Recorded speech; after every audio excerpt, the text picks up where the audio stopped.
అనుదిన వాగ్దానం, daily promise. దేవుని నామమునకు మహిమ కలుగును గాక. మన ప్రభును ప్రియరక్షకుడైన యేసుక్రీస్తు వారి శుభనామములో మీకు నా హృదయపూర్వక వందనాలు తెలియజేస్తున్నాను. ఈ దినం దేవుని వాగ్దానం, బలిని కోరను. మత్తయి 9:13. అయితే నేను పాపులను పిలువ వచ్చితిని గాని నీతిమంతులను పిలువ రాలేదు గనుక కనికరమునే కోరుచున్నాను గాని బలిని కోరను అను వాక్య భావం ఏమిటో మీరు వెళ్ళి నేర్చుకునుడని యేసు ప్రభువు వారు చెప్పారు. హోషే 6:6లో నేను బలిని కోరను కానీ కనికరమునే కోరుచున్నాను, దహన బలుల కంటే దేవుని గురించిన జ్ఞానం నాకు ఇష్టమైనదని దేవుడైన యెహోవా సెలవిస్తూ ఉన్నారు. కీర్తన 51:16లో నీవు బలిని కోరివాడవు కావు, దహన బలి నీకు ఇష్టమైనది కాదు, విరిగిన మనస్సే దేవునికి ఇష్టమైన బలులు. దేవా, విరిగి నలిగిన హృదయమును నీవు అలక్ష్యము చేయవు అని దావీదు మహారాజు తన అనుభవంలో నుండి చెబుతూ ఉన్నారు. హెబ్రీ 10:5-10 యేసుక్రీస్తు వారి లోకమందు ప్రవేశించినప్పుడు ఇలాగ చెప్పుచూ ఉన్నారు, బలియు అర్పణయు నీవు కోరలేదు, పూర్ణ హోమములను పాప పరిహార బలులను నీకు ఇష్టమైనవి కావు. మరి బలులు అర్పణలు పూర్ణ హోమములు పాప పరిహారార్థ బలులు నీవు కోరలేదు, అవి నీకు ఇష్టమైనవి కావు. అయితే నాకు ఒక శరీరం అమర్చితివి, ఈ శరీరం ద్వారా నీ చిత్తము నెరవేర్చుట నీకు ఇష్టమైన బలి అన్నట్లుగా చెబుతా ఉన్నారు. మరి దేవుని చిత్తము చేయుటకు తన శరీరాన్ని, క్రీస్తు యొక్క శరీరాన్ని ఒక్కసారి అర్పించినాడు. అందును బట్టి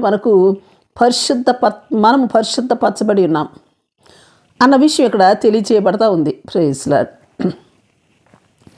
అంతేకాదు 12వ వచనం చూస్తే, ఈయన అంటే యేసుక్రీస్తు వారు పాపముల నిమిత్తమే సదాకాలము నిలిచి ఒక్క బలిని అర్పించినాడు.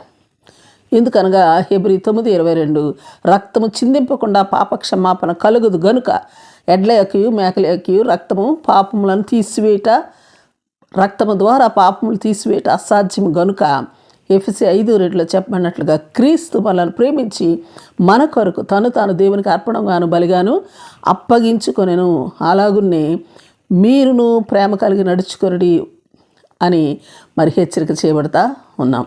మరైతే దేవుడు మనల నుండి బలిని కోరలేదు కానీ కనికరము కోరుతున్నారు. మనం దేవుని జ్ఞానాన్ని కలిగి ఉండాలని కోరుతున్నారు.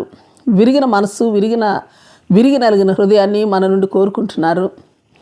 అలాగే మన పట్ల దేవుని చిత్తం మన శరీరాల ద్వారా జరిగించబడాలన్న దాన్ని మరి కోరుకుంటూ ఉన్నారు. యేసుక్రీస్తు వారు మన కొరకు బలిగా అర్పణగా అప్పగించుకున్నారే కానీ మనల నుండి బలిని కోరలేదు. Praise lord. ప్రార్థన చేసుకుందాం. ప్రేమ నమ్మకం కలిగిన మా పరలోకపు తండ్రి, నీ పరిశుద్ధ నామానికి స్తుతులు స్తోత్రాలు దేవా. మీరే మా కొరకు బలి అయినారు గనుక ఇక మేము బలిని అర్పించన అవసరం లేదనియు, అందుచేత మా నుండి బలిని కోరుకునట లేదనియు మీకే స్తుతులు స్తోత్రములు దేవా. మీరు కోరిన రీతిలో నిన్ను గూర్చిన జ్ఞానము గలవారమై, కనికరము గలవారమై, ప్రేమ గలవారమై, విరిగిన మనస్సు, విరిగి నలిగిన హృదయము గలవారమై మా జీవితముల ద్వారా, మా శరీరముల ద్వారా నీ చిత్తాన్ని నెరవేర్చి కృపనిమ్మని ప్రార్థిస్తూ కోరుకుంటూ యేసు నామములో అడిగి వేడుకొంచున్నాం తండ్రి. ఆమేన్. Praise lord. రేపు మరొక వాగ్దానంతో మనం కలుసుకుందాం. ప్రతిరోజు ఉదయం ఈ కార్యక్రమాన్ని వీక్షించగలరు. తిరిగి మళ్ళా రేపు ఉదయం కలుసుకుందాం. దేవుడు మిమ్మల్ని దీవించును గాక.